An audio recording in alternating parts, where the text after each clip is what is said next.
The other day I was sent a box, a very heavy box. I hope it's gold bars. That would be fun, wouldn't it?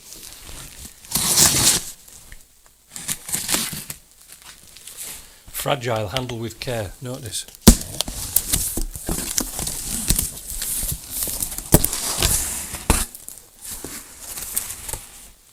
Ooh. What I've always wanted. Packing.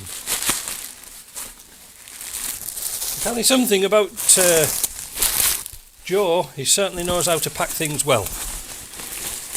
It's our old friend, a steering box, because he said this steering box was leaking. Now, how the hell is fun? What am I going to do here? Let's take this out. Oh, it's all wrapped up. Get down there, you. Yeah. No gold bars. Just a steering box. There's a lot of packing. Right, so we've got a steering box, and he said it was leaking, but where was it leaking from? We don't know. And he also wanted to replace the ball joint on here. Yeah, we can do. Or alternatively, I have loads of these arms kicking about. I might just pull it off and do that. But of course he had trouble getting the arm off. So I think what we'll do, first of all, before we do anything, yeah, he's got a plug in there, but not a plug in there. So what we'll do is we'll try and get this arm off first. We'll try and get this arm off. There, that's a bit better. And then we'll progress to see what it is, because it's all coated in tar. And if you're ever doing one of these, oh, this is a, wait a minute, this is a right-hand drive one.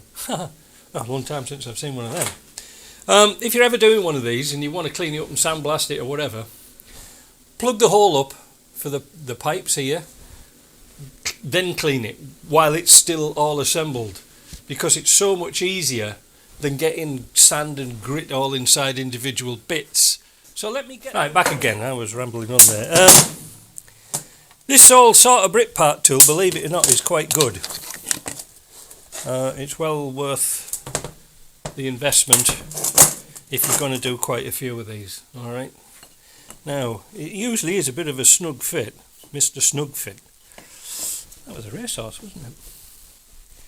So what we've got to do is, let's see if we can think of a way we can stand it vertically.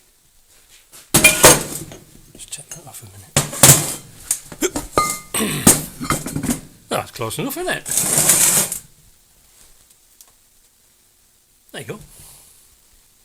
You can see that on that side as well. Right, okay. The reason why is we need to put a little ball in the end.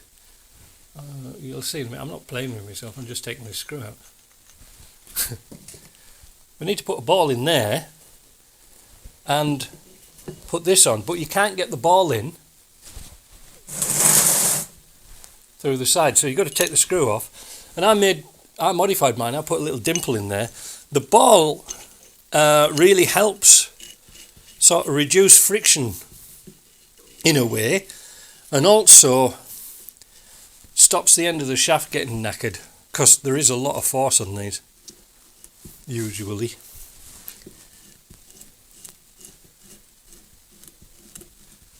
Right, and it also will centralize it. You can't get these off usually with a standard sort of three-legged puller. They don't sort of like that. So let's get the air gun out and see if we can get this off. Full power in forward motion. Are you ready for this? Are you ready over there? Yes.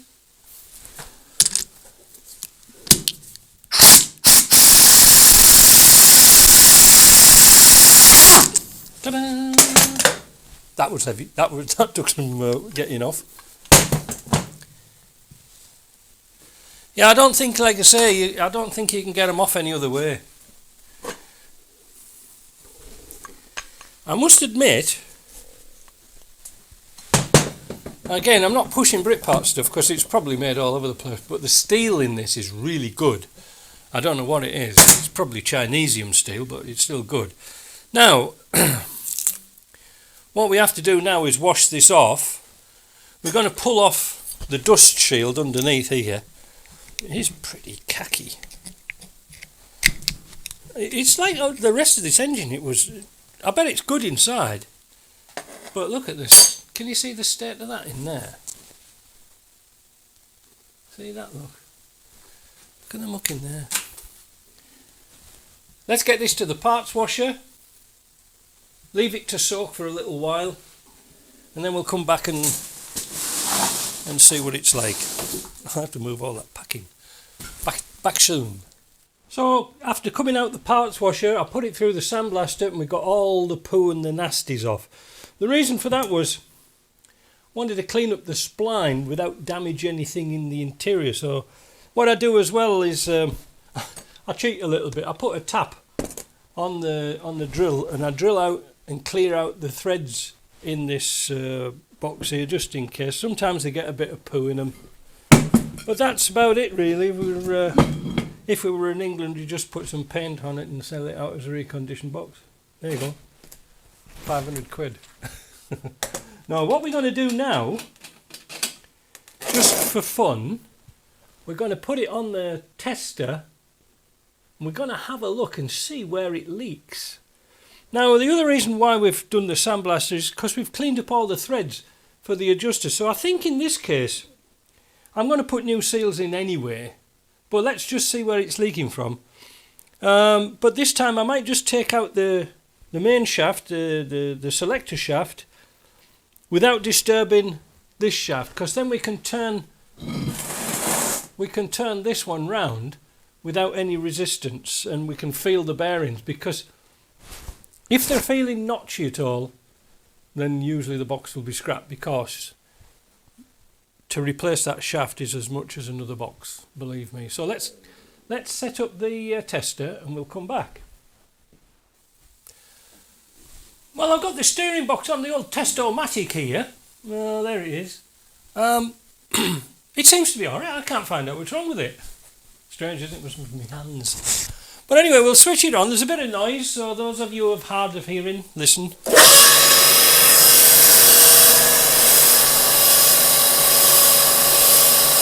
So, we can turn it onto full lock, eventually. That's £1,200. Ain't going to leak there, it ain't going to leak at all, is it?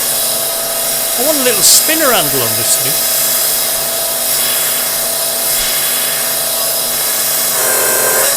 You can see probably see the hoses kicking up in excitement.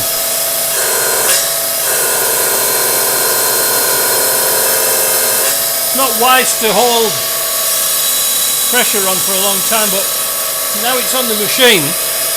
I've used some brake cleaner to get any oil off so I can see exactly where it's leaking from, and I can't see a thing, because otherwise it would be dripping down this shaft here. You see, usually drips down here or out of here. I haven't got anything like that.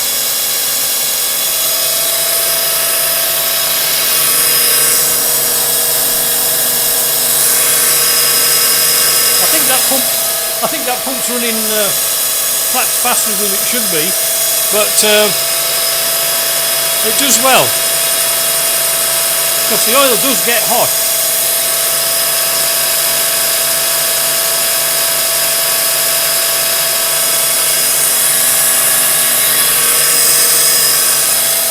So, I think what I'll do is, what time is it now? Oh, it's nearly 1/4 cup of tea time. I'm going to leave that running for about 1/4 of an hour, go and have a cup of tea, make some messages, And I think what I'll do is I'll just simply change the seals, the input shaft and the output shaft seals, while we're here, and then I'm going to leave the rest because it feels really smooth. If these start to feel notchy, you know the bearings have gone. I think I mentioned that earlier, the bearings are finished. And to replace the bearings is, well, okay, you can replace the bearing. But one race is a bearing race, and the other side of the race is the worm, or the spool valve in here. And that was, I can't remember how much it was, $700 or £700. It was absolutely ridiculously priced, as, well, Land Rover stuff is. So that renders them useless. But this one, I think it's quite good. In fact, I think I was right earlier. Just put a bit of paint on, charge £500, pounds. Back soon. Well, it's now 22:11. One tea break. This box is hot to the touch now. It's hot, so if it didn't leak in now, it never will. So what we'll do now is we'll turn this off, drain it, put it on the bench, and we'll have a look at the seal.